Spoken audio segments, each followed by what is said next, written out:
The French government signals it may back down over a new law which discourages people from filming the police. This is 4 officers are suspended over a video which shows them beating a black man in central Paris. Almost a month after the election, Donald Trump says he will leave the White House if the Electoral College confirms Joe Biden as the winner. But the president makes further unfounded claims of fraud as he speaks to reporters on the Thanksgiving holiday. And the British drug maker AstraZeneca says it's rerunning global tests of its coronavirus vaccine amid some confusion over the correct dose needed to make it effective. The government insists there's no cause for concern. Those are the headlines this hour. Thanks for joining us. You're watching France 24. 4 Paris police officers have been suspended after they were caught on video beating up a black music producer. The incident has fuelled public outcry over alleged police brutality. On Monday, officers were accused of using unnecessary force to dismantle a migrant camp in central Paris. And now the government says it will review a controversial new security law, which critics say is designed to deter journalists from documenting the actions of the police. Erin Agunke has the story. Dozens of punches, kicks, and baton beatings. For over 5 minutes, 3 French police officers assault a black music producer in his own studio. The victim had stepped outside without a mask and returned to his studio to obtain one when he saw the police. But the officers followed him inside and, according to the victim, repeatedly shouted racial slurs while beating him. Michel has now filed a complaint with the police watchdog. I know they're going to do their job, and that's all I want, for them to do their job. I was assaulted because they had authority. I didn't do anything. I didn't punch anyone. I didn't do anything. Michel, who never appears to resist arrest, struggles with the police for nearly 20 minutes in total. Though he was originally arrested for violence against public servants, after the video and photos of his injuries emerged, the charges were dropped and replaced by an investigation into the officers. The French Interior Minister described the images as extremely shocking. I've asked for the officer's suspension, and as soon as the justice system sheds light on what happened, I'll request that these officers be fired. They sullied the uniform of the Republic. This is the 3rd investigation into police violence in less than a week.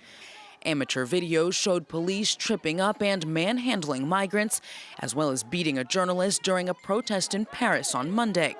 And it all comes against the backdrop of a law that would make it a crime to publish photos or videos where a police officer can be recognized if there's intent to harm. Though the law was validated by France's lower house of parliament, in the wake of recent events, Prime Minister Jean Castex has created a commission tasked with rewriting the controversial text. Well, for more on that, I'm joined now by our international affairs editor, Douglas Herbert. And Doug, we are seeing, aren't we, an increase in the number of incidents of police violence here in France. What's going on? Well, what's going on is you're absolutely right. Look, France has always been prone to demonstrations, to protests. Some would go so far as to use the word anarchy, dating back to the revolution.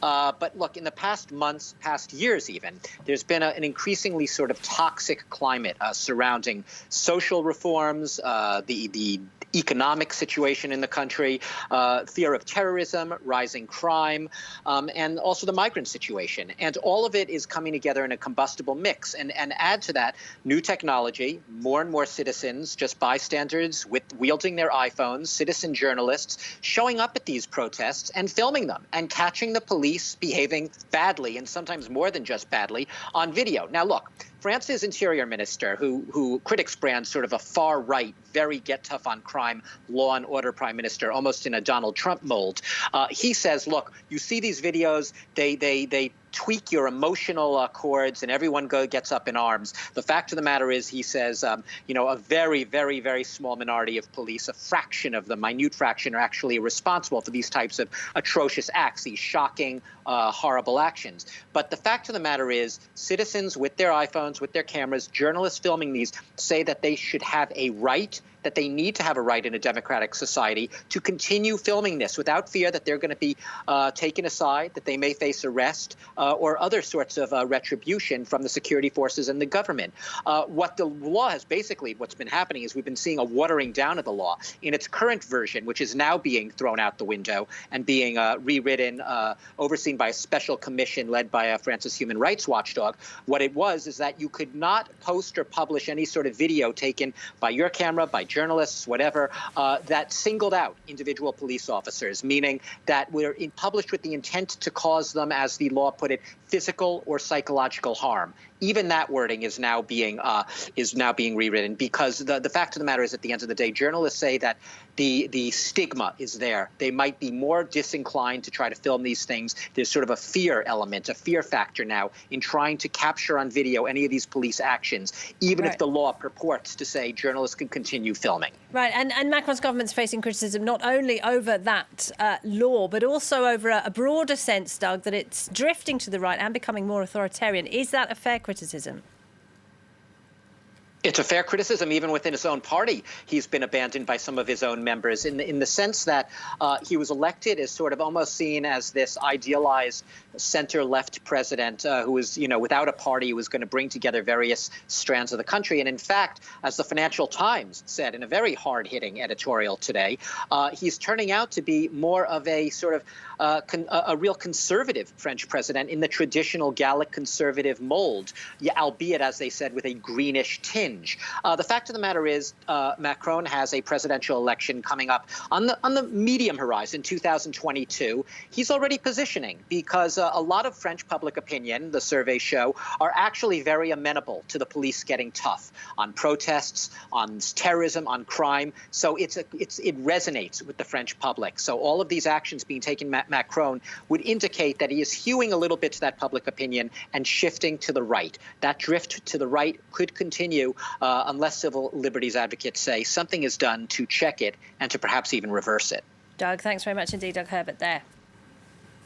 Well, moving to the United States, and almost a month after the election, Donald Trump is yet to concede defeat to Joe Biden, and he continues to make unfounded claims of electoral fraud. But for the first time, Trump has agreed to leave the White House if the Electoral College confirms Biden as the winner next month. Biden won 306 votes to Trump's 232, far more than the 270 he needed to win.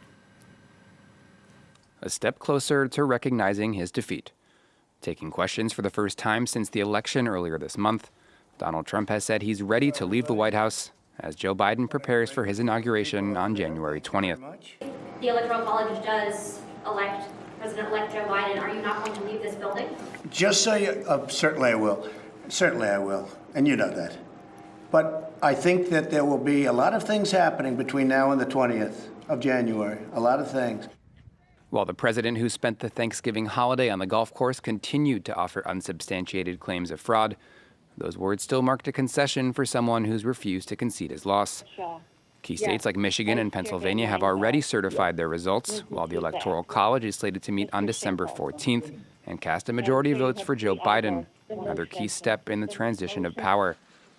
According to the latest count, the former vice president received over 80 million votes, the highest such number in U.S. history. But the second highest total belongs to Trump, whose party remains well positioned in Washington. While the president wouldn't say Thursday whether he'll attend Biden's inauguration, he is planning to make a trip to campaign in Georgia this weekend, where two runoff races in January will determine which party controls the Senate. Polls currently show the various candidates running neck and neck. A second wave of the coronavirus continues to tear through Europe. In Germany, the number of cases has now topped 1 million, while the number of COVID patients in intensive care has soared from just over 360 in October to more than 3,500 last week. Europe's biggest economy has closed restaurants, bars, sporting facilities and cultural venues, though schools and shops do remain open. Germany was largely spared the worst of the first wave, but is now battling a resurgence. Well, across Europe, hopes are pinned on the rapid rollout of a vaccine. But developers behind one of the jabs, the British firm AstraZeneca, says it's rerunning global trials after some confusion over the dosage needed to make the drug effective. The British government insists there's no need for concern and it's just appointed an independent regulator to review the company's research. Kamina Delek has more. The world's third potential coronavirus vaccine may not be as effective as first thought. AstraZeneca says it will run another global trial to assess the efficacy of its lower dosage COVID-19 vaccine, after results published on Monday provoked criticism from industry insiders.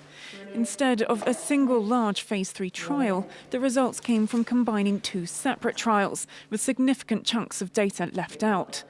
One study didn't include participants above the age of 55, the very age group most in need of a vaccine. The claim of 90% efficacy is based on data from less than 3,000 people who were exposed by accident to a half dose and then a full dose a month later. Competitors, meanwhile, based their efficacy claims on data from tens of thousands of people. Governments desperate to get their economies going again have already ordered the vaccine. The UK wants 100 million doses and asked its regulatory agency to push ahead with approvals. What we've got to do is keep our eye on the prize and remember that, in just a few months we will have a vaccine. I'm absolutely convinced of it now. By April, things genuinely will be much, much better. The EU, meanwhile, has ordered 400 million doses and the US 500 million. The pharmaceutical company is ramping up production to make up to 3 billion doses in 2021. But that's pending the green light from regulators. Well, here in France, the government will begin to ease coronavirus restrictions this weekend. Non-essential shops will reopen, providing a lifeline to business owners hoping to make the most of what's left of the pre-Christmas season. Museums and cinemas, meanwhile, will be able to welcome back visitors from December 15th. The government says it's reviewing the situation on a 2-weekly basis with the aim of allowing people to celebrate Christmas with their families. Well, the decision to open shops but order bars and restaurants to remain closed until January 20th at the earliest has prompted fury in the hospitality sector. Restaurant owners in Marseille took part in protests in the city's old port yesterday before marching to the office of the prefect, where they were granted a meeting to get their views across. Outside, protesters set off flares and smoke bombs, but officials are sticking by their decision. They say there's evidence that the virus spreads when people remove masks to eat. Now, every year, red post boxes are set up outside schools across France and children are encouraged to write a letter to Santa Claus. This year is no different and tens of thousands of letters are expected to make their way to a special post office in the southwest of France. But this year, those letters contain not only present wish lists, they also convey a certain amount of anxiety about the coronavirus.